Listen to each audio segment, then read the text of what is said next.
Hello दोस्तों, स्वागत है आपका हमारे यूट्यूब चैनल फिनटॉक में। तो दोस्तों, आज हम बात करने वाले हैं कि हम इन्वेस्टमेंट कैसे करते हैं, इन्वेस्टमेंट करने के क्या क्या तरीके हैं। और हम जब हम इन्वेस्टमेंट करना शुरू करते हैं तो हमें ये नहीं पता होता कि हमें इन्वेस्टमेंट में क्या करना चाहिए, कैसे करना चाहिए और उनके तरीके क्या क्या हैं।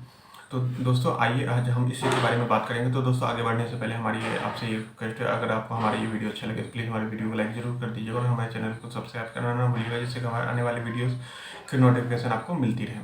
तो दोस्तों, चलिए बढ़ते हैं आज की वीडियो की ओर।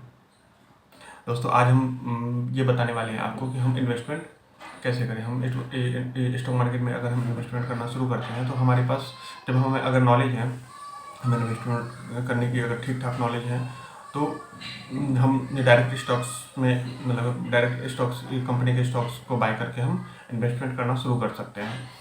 और अगर हमें जब पता नहीं है कि हमें इन्वेस्टमेंट करना है, जो भी आपका पर्पस हो, चाहे तो अपने बच्चों के हायर एजुकेशन के लिए हो, अपना घर बनाने के लिए हो, या अपनी रिटायरमेंट प्लानिंग हो, अगर हमें इन सब चीज़ों का पता नहीं है कि इन सब चीज़ अगर हमारा गोल हमें पता है और हमें इन्वेस्टमेंट करने का आइडिया नहीं है, या हमारे पास बहुत ज़्यादा कॉर्पस नहीं है, तो उनके बहुत सारे तरीके होते हैं कि हम इन्वेस्टमेंट कैसे कर सकते हैं। तो पहला तो मैं आपको बता दूं, म्यूचुअल फंड है। अगर आपको नॉलेज नहीं है स्टॉक मार्केट के बारे में, आपको बहुत ज़्यादा पता नहीं है कि हम कैसे करें सही, हम जो भी स्टॉक्स खरीदेंगे वो सही होगा या गलत होगा, तो सबसे बेहतर जो तरीका होता है वो म्यूचुअल फंड के थ्रू सबसे बेस्ट रहता है। म्यूचुअल फंड खरीदिए और म्यूचुअल फंड खरीदने के बाद वो मतलब कि जो भी फंड मैनेजर है वो बहुत पढ़े लिखे होते हैं और मार्केट के बहुत एक्सपर्ट्स होते हैं। वो आपके पैसे को मैनेज करते हैं। तो इनमें से जो पहला, अगर आप बोलेंगे कि हम अगर म्यूचुअल फंड भी खरीदना शुरू करेंगे, पर्टिकुलर हमने म्यूचुअल फंड चूज़ किया किसी भी फंड हाउस का, पहले रिसर्च वगैरह करके हमने किसी का चूज़ किया, तो अब हम उसमें कैसे पैसे डालें। तो दोस्तों, एक तो तरीका है लमसम, एक दूसरा तरीका है SIP के थ्रू। लमसम का ये मतलब हुआ कि आपके पास अगर 50,000 लाख रुपए, 2 लाख, जो भी अमाउंट हो XYZ, वो चाहे 1,000 2,000 रुपये भी हो, तो भी अगर आपको डालना है म्यूचुअल फंड में, तो डायरेक्ट आप उन म्यूचुअल फंड के यूनिट्स को बाय करते हैं और हम उसमें इन्वेस्टमेंट करना शुरू करते हैं।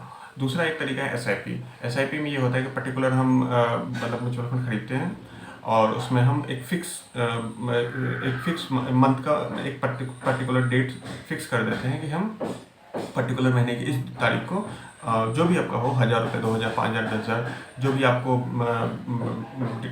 डालना है, वो अमाउंट आप फिक्स कर दीजिए। आपके बैंक अकाउंट से पर्टिकुलर अमाउंट कटेगा हर महीने के उस तारीख को। फॉर एग्जांपल 10 तारीख को अगर हमें हर महीने के 10 तारीख को पैसा डिडक्ट करवाना है, तो हर महीने के 10 तारीख को आपके अकाउंट से आप फंड रखिए और हर महीने के 10 तारीख को आपके अकाउंट से पैसे डिडक्ट हो जाएंगे। और वो आपके उसके नेक्स्ट डे, वर्किंग डे अगर नेक्स्ट डे है तो नेक्स्ट डे या नेक्स्ट डे मतलब 1 से 2 दिन में आपके अकाउंट में जो म्यूचुअल फंड के यूनिट्स होंगे वो ऐड हो जाएंगे। और नेक्स्ट, अब ये म्यूचुअल फंड है खरीदने के बाद हम SIP और लमसम तो कर लिया हमने।